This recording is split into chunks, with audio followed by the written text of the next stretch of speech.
नमस्कार, सुलभ मराठी या चॅनलवरती तुमचं स्वागत आहे। आज आपण या व्हिडिओमध्ये काळ व काळाचे उपप्रकार अभ्यासणार आहोत। आता मुख्य काळ कोणते आहेत तर भूतकाळ, वर्तमान काळ आणि भविष्यकाळ। या काळाचे आपल्याला उपप्रकार अभ्यासायचे आहेत आणि या उपप्रकारावरती आपल्याला बऱ्याच वेळेला स्पर्धा परीक्षा असतील, त्यामुळे अनेक परीक्षा तुम्ही देत असता, ज्या स्पर्धा परीक्षा असतात त्या, आणि त्या परीक्षेमध्ये तुम्हाला काय होतं तर या काळाचे उपप्रकार आपल्याला माहित नसतात, त्याचं खूप डीप मध्ये ज्ञान नसतं। त्यामुळे आपण काय होतो तर त्या ठिकाणी जरासा अवघड जातं आपल्याला। त्यासाठी आपल्याला हा व्हिडिओ या ठिकाणी तयार केलेला आहे। बघा आता या ठिकाणी मूळ काळ आहेत मुख्य भूतकाळ, वर्तमान काळ आणि भविष्यकाळ। आता ह्याच्यामध्ये उपप्रकार अभ्यासत असताना पहिला आहे तो म्हणजे सामान्य, त्याला अजून आपण म्हणतो की साधा वर्तमान काळ। आता आपण पहिल्यापासून अभ्यासत आलेलो आहोत की साधा वर्तमान काळ। मग साधा वर्तमान काळामध्ये काय असतं, कधी आपण म्हणतो साधा वर्तमान काळ आहे तर क्रिया आता घडते, त्याला आपण काय म्हणतो साधा वर्तमान काळ म्हणतो। अपूर्ण मध्ये काय असतं तर क्रिया घडत आहे म्हणजे अपूर्ण। मग त्याच्यामध्ये भूतकाळ असेल, वर्तमान काळ असेल किंवा भविष्यकाळ असेल, त्याचे हे प्रकार आहेत। तर अपूर्ण काळामध्ये काय असतं तर अपूर्ण या शब्दामध्ये अर्थ आहे बघा की क्रिया घडत आहे, घडून झालेली नाही किंवा घडून गेलेली नाही, तर घडत आहे म्हणजे अपूर्ण आहे। त्यानंतर तिसरा आहे पूर्ण, तर पूर्ण म्हणजेच आपल्याला माहिती आहे की पूर्ण क्रिया नुकतीच घडली आहे, पूर्ण झालेली आहे, त्याला आपण पूर्ण असं म्हणतो। त्यानंतर शेवटचा आहे तो म्हणजे रीती। आता रीतीमध्ये काय असतं तर रीतीमध्ये क्रिया सतत चालते म्हणजे चालू असते, ती क्रिया सतत चालू असते, ही प्रोसेस आपल्याला या ठिकाणी पाहायला मिळते।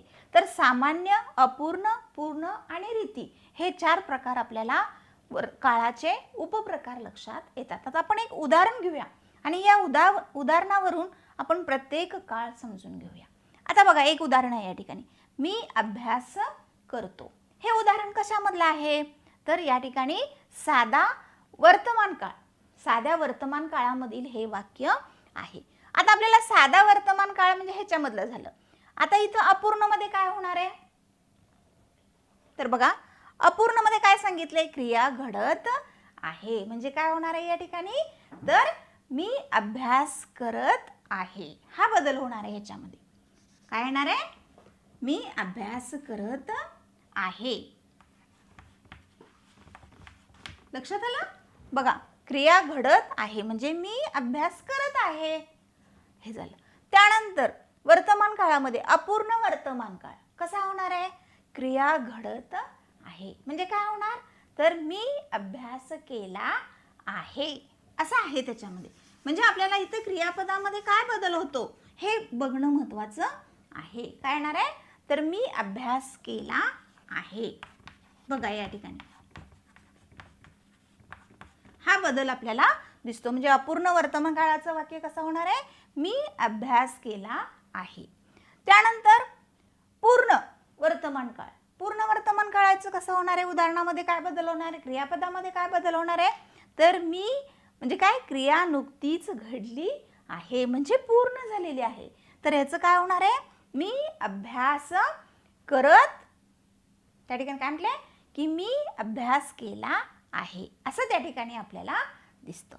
त्यानंतर पुढचा आहे बघा तो म्हणजे रीती वर्तमान काळ। आता रीती वर्तमान काळामध्ये काय म्हटलंय, क्रिया सतत चालते, मग मी अभ्यास करत असतो असं आहे या ठिकाणी, मी अभ्यास करत असतो असं आपल्याला याच्यामध्ये करता येतं। तर पूर्ण मध्ये काय आहे तर मी अभ्यास करत असतो, सॉरी रीती वर्तमान काळामध्ये मी अभ्यास करत असतो असा बदल आपल्याला दिसून येतो। म्हणजे ज्यावेळी आपल्याला हे काळ विचारले जातात, उपप्रकार विचारले जातात, साधा वर्तमान काळ, अपूर्ण वर्तमान काळ, पूर्ण वर्तमान काळ आणि रीती वर्तमान काळ, या चारही प्रकारांचा अभ्यास या ठिकाणी आपल्याला सांगितलेला आहे। आता आपण बघायचे ते म्हणजे भूतकाळ। भूतकाळ म्हणजे भूतकाळाचे हे सगळे प्रकार। आता ह्याच्यामध्ये आपल्याला बदल करावा लागतो कारण क्रियापदामध्ये बदल होतो, प्रत्येक काळामध्ये आपल्याला क्रिया घडत असते, काय होत असते त्याच्यावरून क्रियापद बदलत असलेलं आपल्याला दिसतं। आता बघा साधा भूतकाळ, साधा भूतकाळाचं वाक्य कसं असणार आहे? तर मी अभ्यास केला म्हणजे करून झालेला आहे, केला म्हणजे भूतकाळामध्ये केला, साधा भूतकाळ. आता अपूर्णमध्ये काय असणार आहे? तर अपूर्णमध्ये मी अभ्यास करत होतो, हा बदल असणार आहे इथं बघा, करत होतो.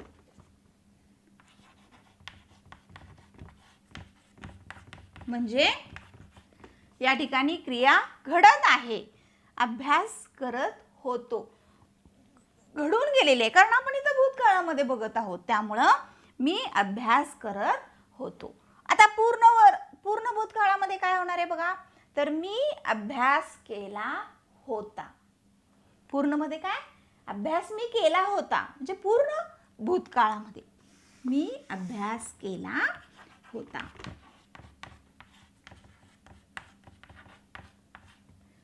बघा या ठिकाणी पूर्णमध्ये काय येणार आहे? मी अभ्यास केला होता. आणि शेवटी रीती भूतकाळामध्ये काय असणार आहे? तर मी अभ्यास करत असे. भूतकाळ सांगितलेलं आहे, मी अगोदर अभ्यास करत असे, मी अभ्यास करत असे, असे या ठिकाणी आपल्याला दिसतं. करीत असे म्हणजे आपल्याला काय लक्षात येतं? तर पूर्ण भूतकाळामध्ये मी अभ्यास करीत असे, सॉरी रीती भूतकाळामध्ये काय येतं? तर मी अभ्यास करीत असे. लक्षात आलं तुमच्या? हे चारही प्रकार आपल्याला भूतकाळामध्ये कसे असणार आहेत हे आपण या ठिकाणी अभ्यासलेलं आहे. ह्याच्यानंतर आपल्याला घ्यायचा आहे तो म्हणजे शेवटचा प्रकार आहे, तो म्हणजे भविष्यकाळ. भविष्यकाळाचे उपप्रकार म्हणजे सामान्य भविष्यकाळ, अपूर्ण भविष्यकाळ, पूर्ण भविष्यकाळ आणि रीती भविष्यकाळ. आता आपण एक पहिलं वाक्य बघूया की मी सामान्य भविष्यकाळ काय होणार आहे वाक्य बघा, तर मी अभ्यास करीन. केला आहे का? करत आहे का? नाही. तर भविष्यामध्ये मी अभ्यास करीन असं म्हटलेलं आहे या ठिकाणी. हे झालं सामान्य म्हणजे साधा भविष्यकाळ. अपूर्ण भविष्यकाळ काय असणार आहे? तर मी अभ्यास करत असेन, कारण भविष्यकाळामध्ये सांगितलेलं आहे, त्यामुळं मी अभ्यास करत असेन, करत असेन. त्यानंतर पुढचा आहे पूर्ण भविष्यकाळ. आता पूर्ण भविष्यकाळामध्ये काय होणार आहे? तर मी अभ्यास केला असेन, करत असेन, केला असेन, हा बदल आहे याच्यामध्ये, लक्षात ठेवा. करत असेन आणि केला असेन पूर्णमध्ये. आणि शेवटचा रीतीमध्ये काय येणार आहे? मी अभ्यास करत जाईन म्हणजे क्रिया सतत चालत म्हणजे भविष्यकाळ सांगितलेला आहे, म्हणजे काय?